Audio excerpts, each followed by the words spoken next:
Ora, vamos então terminar o nosso módulo 3.7, o nosso módulo 3, desculpem, com o submódulo 3.7, a construção de acordos. Portanto, é expectável, no fim desta apresentação, consigam então compreender a importância dos acordos na gestão dos conflitos, identificar características de um acordo eficaz, reconhecer fatores que favoreçam o compromisso entre as diferentes partes e aplicar princípios de construção de acordos em contexto profissional. Portanto, o que é um acordo, não é? Um acordo é um compromisso que acaba por ser assumido entre duas ou mais partes e que tem como principal objetivo responder a uma necessidade, resolver um problema ou até mesmo prevenir conflitos futuros. Porquê é que eles são importantes? Porque eles ajudam a clarificar as expectativas de todas as pessoas envolvidas, permitem-nos reduzir mal-entendidos, promover aquilo que são as diferentes responsabilidades, pode aqui favorecer o fortalecimento de relações profissionais e a ideia é que também ajude, não é, a prevenir aquilo que são conflitos futuros. Quais é que são as características de um acordo eficaz? Não é? Ele deve ser claro, portanto, todas as partes envolvidas devem compreender aquilo que acabou de ser definido. Ele deve ser realista, o acordo deve contemplar linhas que podem ser colocadas em prática, não é? Que são realistas. Devem ser específicas, portanto, devem definir ações concretas, não ser demasiado generalista para depois evitar aqui algumas ambiguidades. Aceito por ambas as partes, não é? A partir do momento em que é um acordo, tem que existir aqui um compromisso genuíno de todas as partes envolvidas e este deve estar orientado para aquilo que é a solução. Portanto, deve responder ao problema que efetivamente foi identificado. Que obstáculos muitas vezes é que existem à construção destes acordos? Portanto, pode existir desde logo falta de comunicação, interesses que não são identificados, ausência de confiança de alguma das partes envolvidas, expectativas pouco claras e compromissos irrealistas. Estratégias para construir acordos. Ora, desde logo, escutar as diferentes perspectivas, não é? De todas as pessoas que estão envolvidas, procurar aquilo que são os interesses comuns, não é? Definir objetivos concretos e clarificar aqui responsabilidades, mais uma vez, de todas as partes envolvidas. Confirmar o compromisso de todas as partes antes de fechar este acordo, ok? Daí termos falado há bocadinho deste compromisso de todos. Portanto, como exemplo, nós temos aqui um exemplo muito simples, portanto, dois colegas discordam sobre a distribuição de tarefas, por exemplo, não é? Que é algo que até é comum nos locais de trabalho. O que é que poderia ser aqui um mau acordo? Vamos tentar colaborar melhor. Ora, porquê que isto é um mau acordo? Porque é vago, ok?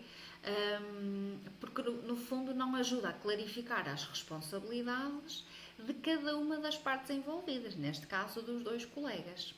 E, portanto, o que é que poderia ser aqui um bom acordo? O que é que poderíamos ter aqui como sugestão, não é, para um bom acordo? Durante as próximas 4 semanas, portanto, definirmos aqui o timing, as tarefas serão distribuídas na reunião semanal de segunda-feira, portanto, há aqui uma previsão, há aqui um trabalhar de expectativas, ficando registadas por escrito, ou seja, para confirmar o compromisso de todas as partes. No fundo, nós temos aqui com uma frase um bocadinho mais longa, mas ainda assim curta, que nos permite esclarecer e que nos permite utilizar estas estratégias para construir este acordo. Ora, qual é a probabilidade disto funcionar? É muito maior, porque é menos ambígua, ok? Não depende daquilo que é a minha perspectiva, não depende daquilo que me é dito, por exemplo, durante as próximas semanas. O que é isso próximas semanas? 2, 3, 4, 6, na próxima, não é? Portanto, há aqui critérios muito bem definidos para que eu possa gerir as minhas expectativas, a minha perspectiva, o meu interesse, não é? As minhas responsabilidades e que eu, acordando, portanto, eu tenho aqui um compromisso com a outra parte. Ora, fazendo aqui a distinção clara daquilo que é um acordo pouco eficaz daquilo que é um acordo eficaz. Portanto, nós acabamos de ver neste exemplo, e se vocês pensarem até nos próprios acordos, ainda que simples, não é? Não precisam de ser escritos, não é? Ainda que acordos verbais que vocês vão fazendo no vosso local de trabalho, nós temos como características deste acordo pouco eficaz, não é? Ele ser vago, portanto, ser baseado em intenções, pouco realista, não definir aquilo que são as responsabilidades de todas as partes envolvidas, fácil de interpretar de uma forma diferente, portanto é ambíguo, eu posso facilmente interpretá-lo de uma forma diferente daquilo que está previsto, e há aqui uma pouca probabilidade de cumprimento do mesmo, não é? Porque se eu tenho uma perspectiva própria sobre aquilo que está ali, que pode não corresponder àquilo que efetivamente é o acordado, portanto a probabilidade de eu cumprir pode aqui diminuir. Por outro lado, eu tenho aqui um acordo eficaz. Ora, um acordo eficaz pauta-se por ser um acordo claro, baseado em ações concretas, ser um acordo realista, portanto é execuível, definir responsabilidades de todas as partes envolvidas, ser compreendido por todas as pessoas, ok? E a probabilidade de existir um maior compromisso é maior, não é? Portanto, estas são as grandes diferenças entre aquilo que é um acordo pouco eficaz e aquilo que é um acordo eficaz e até as suas próprias características e consequências dos mesmos. Deixo-vos a atividade 7. A atividade 7 pressupõe então que construam vocês próprios, com base numa situação criada por vós, construam aqui um acordo, ok? Eu deixei-vos uma minuta que serve, no fundo não é uma minuta, mas um exemplo que pode aqui servir como base também para a construção da vossa atividade. Deixei-vos na pasta de apoio aqui ao módulo 3. Portanto, vocês podem construir esta atividade num documento e submeter o documento, ou então podem, por isso simplesmente, redigir no próprio fórum, está bem? Façam-no como for mais prático para vocês, que eu depois avalio da mesma forma. O importante é aqui o conteúdo, está bem?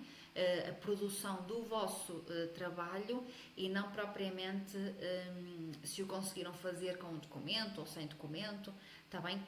Pronto, mas deixei-vos um exemplar na pasta para também ser um bocadinho mais clara, não é? Com aquilo que é pretendido e não deixar aqui na ambiguidade, não é? Para não ser suscetível aqui a algum tipo de engano ou erros ou dúvidas. Mas qualquer das formas, existindo, eu estou cá para as esclarecer.